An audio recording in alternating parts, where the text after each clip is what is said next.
Katauhan sa Dios kitang tanan nga namalandong nining balaang semana diha sa pagpasakit sa atong Ginoong Hesukristo ug sa iyang paghalad sa iyang kaugalingon alang sa katubsanan sa katauhan ug sa kalibutan kaninyong tanan maayong hapon. Sa tradisyon sa simbahan karong adlaw gitawag og Spy Wednesday. Nganong gitawag kini Spy Wednesday?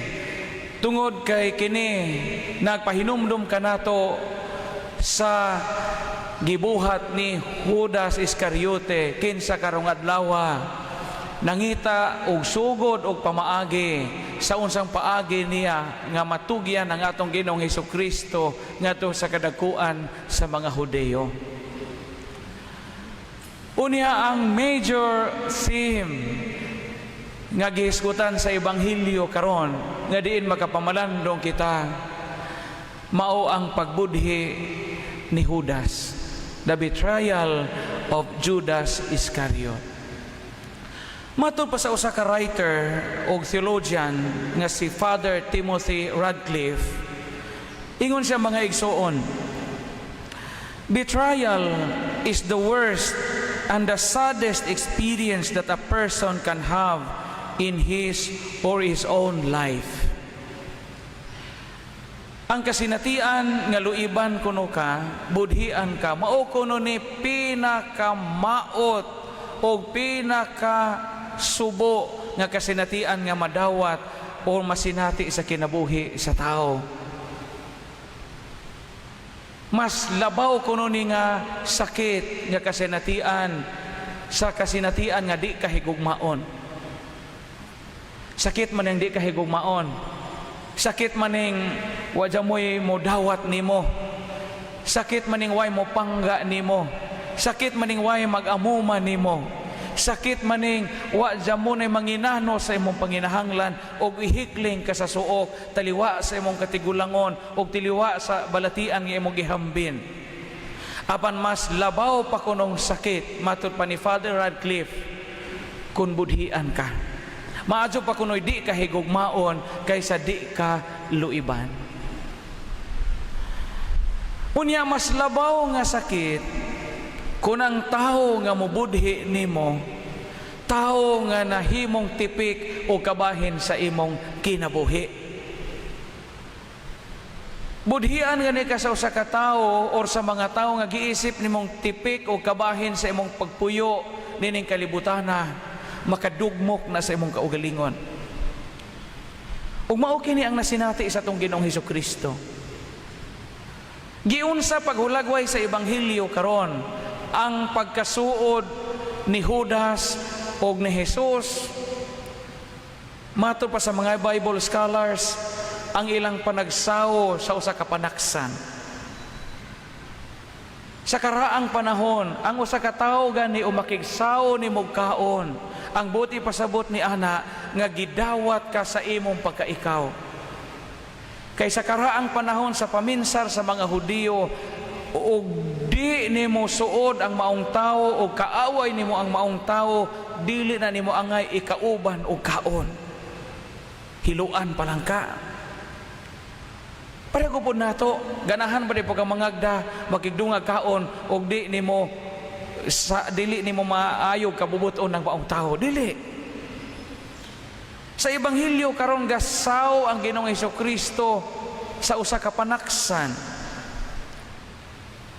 Buti pasabot na ay certain degree of closeness ang Ginoong Hesus ug si Judas.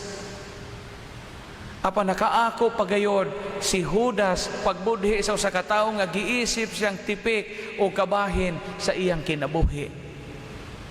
Mo ni pinakasakit nga matang sa pagluib kanang budhian ka sa tawo nga tipik o kabahin sa imong pagkatao. Pero unsa mang matanga sa pagluib mga igsuon ang gibuhat ni Judas. Daghan ang moingon, makadungog ta nga gibudhian ang Ginoo ni Judas kay iyang gibaylo ang Ginoo og salapi. But labaw pa ni ana. Matod sa mga Bible scholars, Sa karaang kapanahunan, ang tao nga ibaligya kadto mga ulipon. Slaves were sold and then bought. Ang mga taong ulipon kaniadto, pwede silang paliton, pwede po silang ibaligya. They were properties of nobles. Slaves were owned by noble people. They can be sold and they can be bought. Sa ato pa di ay pagbaligya ni Judas atong Ginoong Hesukristo sa katluan kasinsilyo nga pilat, 30 pieces of silver, gipakita ni Judas nga labaw ko nimo. Labaw ko nimo. Ulipon ka nako. Nganuman, kaya man din akong ibaligya ka. Naasabtan ninyo? Kay ang Ginoo man mao'y magtutudlo. Jesus is the teacher, the rabbi, aning 12 ka mga apostoles. So sa buhat ni Judas ngayang gibaligya ang magtutudlo, gibali ni Judas ang ilhang tagsa-tagsa ka estado. Tabla ra gingingon si Judas nga ulipon ka nako, kay kaya na akong ibaligya ka. So ang pinakadako nga buhat sa pagluib ni Judas ug atong tan-awon sa perspective sa Bible, sa biblical scholarship, dili ang pagbaligya ni Jesus sa 30 kapiraso nga sinsilyo nga silver, but ang ihang pag-claim nga ako'y imong master and I have the power to sell you, to dispose you. Di ba mauman po na ang mahitabo sa atong kalambigitan tali sa Diyos? Nga sa kadaghang panahon o sa lain-lain nga pamaagi, mapakita po nato nga kita maoy master o atong himuon ang Ginoo nga slave o sakop lang nato. Daghan ang mga anino sa pagluib nga moabot o mabuhat sa tao. Kami mga pari, sa mga panahon nga di mi makatuman sa among gipanumpaan, sa among ordinasyon pagkapari, nakahimo kami sa pagluib. Pagluib sa among obligasyon, pagluib sa among gipanumpaan nga katungdanan, o pagluib sa Dios.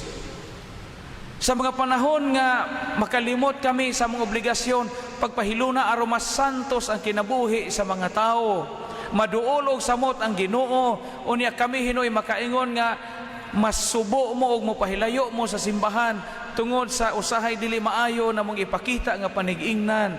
Nakabuhat kami sa pagluib. Sa mga panahon nga makalimot na mig-ampo para ninyo, makalimot na mig-ampo alang sa inyong panginahanglan, nakahimo kami sa pagluib. Natandog bitaw ko sa giingon sa among retreat master kaniadto sa eskwela pa mi sa theology sa Cebu. Ingon siya, the problem, our problem, your problem, priest, is that most of the time, o dili magaling most of the time, in many times, you talk about God, but you don't talk to God. You talk about God, gawali mo, handle mo retreat and recollection, you talk about God, but you don't talk to God. Usahay mahitabo na sa atong kinabuhi. Sa iyon naman iwarawara atong kamot. Sa doon naman isultig, praise the Lord, magdupa-dupa ta, magnganganga ta diha kay gift of tongue usahay. Pero do we have personal communion with the Lord? Daghang mga pamaagi nga kita makabudhi sa Dios. Dayo sa kapari nga gisapot nga gamisa kay atong gabi sa wa pa magmisa, ang iyang mga altar boy nahungog og atong piryahan kana bitong kalingawan sa wa pay pista, no wa pay toy COVID adto. Unya ang mga altar boy dugay ng mata kay dito man sa piryahan, tanaw-tanaw sa mga kalingawan. Pagka Dominggo buntag, ang pare siya gaabli sa simbahan, siya ga andam sa mga gamit sa misa, siya gaon sa sound system, iya tanan. Di gisapot ang pare kay limang kag imo tanan. Wa manungag mga altar boy kay nangatog. Pag misa na sa pare, dili siya maayog buot. Pag-abot sa consecration, ibayaw man sa kanang pare ng host, di ba? Kanang nay ostiyas. Pagbutang niya sa paten kay kusog man po kaazog electric fan. Hing kaliring ag ostiyas kay yung sagrahan, no?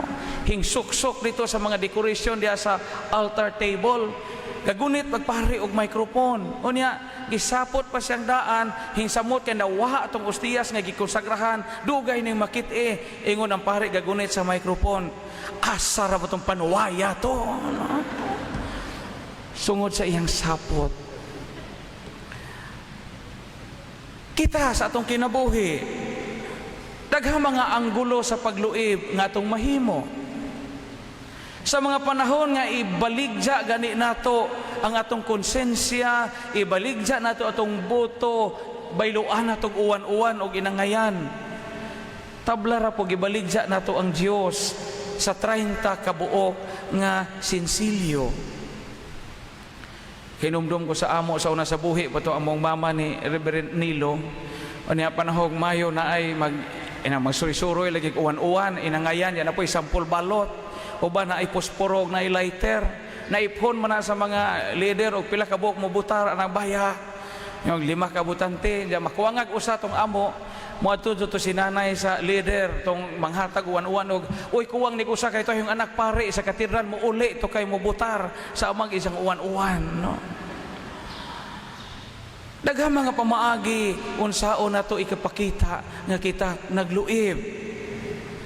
Sa mga panahon nga di nato ipatunhay ang dignidad sa kinabuhi sa tao. Sa mga panahon nga mopatay kitag tao. Sa mga panahon nga diin mo pabor kitag aborsyon, sa mga panahon nga magamit ang mga artificial nga pamaagi arong pagpugong sa pagpanganak, kanang mahimo kita nga anti-life culture o anti-life mentality. Galuib kita nga no man ang gipromote sa Ginoo is pro-life, ipatunhay ang kinabuhi. Sa mga panahon nga atong usikan o abusaran ang kaayo sa ubang mga tao, nakabuhat kitag pagluib ni ana. Pagkahinumdong usa ka istorya nawali na ninako. Dahil usa ka lungsod nga bag-o pang gaabli og barberuhan, barbershop. Unya modern og high-tech na isang barberuhan kay sawa pa to mag-open og barbershop ang maong barbero sa lungsod. Ang mga tao magpagunting lang manumano. Na diha naman siya mura og kanang naiisaksak na bitaw nga mga para gupit. Di ang mga tao gapunsisok dito sa unang moderno nga barberuhan ato maong lungsod. Unang gapatupi ang mag-uuma. Pag humagtupis mag-umag kuot ang mag-umag bayad. Gitunol sa barbero. Ingon ag barbero, Brad, di jud ko pabayad og mag-uma kay ikaw ra bay gatanom para makakaon me. Asa na mamigbugas, asa na mamigutanon og lagutmon og jamo mong mga mag-uuma mo undang mo sa inyong pagpanguma. Basta kay mag-uuma magpatupi, way bayad ani akong barberohan. Pagkaugma, isip pasalamat, hingbalik ang mag-uuma gadag daghang utanon og lagutmon og daghang prutas gihatag sa barbero. Nalipay ang barbero. Sunod adlaw ang gapatupi mangingisda na pod mananagat. Ingon ang mananagat, tupihi ko Brad, pag humagtupi kuot na pagbayad, wa gyapon dawata sa barbero ang bayad sa mananagat. Ingon ang barbero, di jud ko mudawat ana, asa na mamigsudanon ug way mananagat, asa mamigkinhason, asa mamigisda, sus bawod ra ba kaayo tugnaw ang kagabhion, unya aron lang mo makakuha og isda aron among isudan. Basta mananagat o mangingisda, way bayad aning barbershop nako.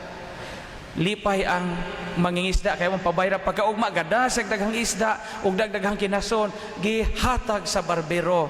Lipay ang barbero diha na say bugas, diha na say sudan. Ikatulong adlaw gapatupi ang pare. Ang paris priest, no? Tupi ang paris, ang barbero gakurog-kurog ang barbero gila makagpare gapatupi. Paghuman kuot ang pare og sensiyo ibayad sa barbero. nanguros ang barbero. Sus, Ginoo ko, Father, wa gani ko pabayad sa mag-umag mangingisda. Ikaw na ba pong pare? Og mamatay ko, ikaw ba say mo responso na ho? Og mabunyag akong apo, ikaw mo bunyag. Kaslo ng anak, ikaw mo kasal. Basta pare, way bayad. Uli ang pare nga gapasalamat. Pagkaugma himbalik ang pare gadag 20 ka pare nga way tupe. Nautas in taon ang barbero panupe kay libre man di ay. Mga igsuon, daghang mga pamaagi nga din kita makabuhat og pagluib. Pagluib sa isikataw og pagluib sa Dios. Hinumdumi nga ang buhat sa pagluib makasamad ug makadugmok sa kasing-kasing sa tao o sa Ginoo. Nining balaang mga adlaw sa simana, karong adlawa, nindot pog mawalandong kita, unsa may mga buhat sa pagluib nga itong nahimo sa atong isikatawo o sa Ginoo. Amen.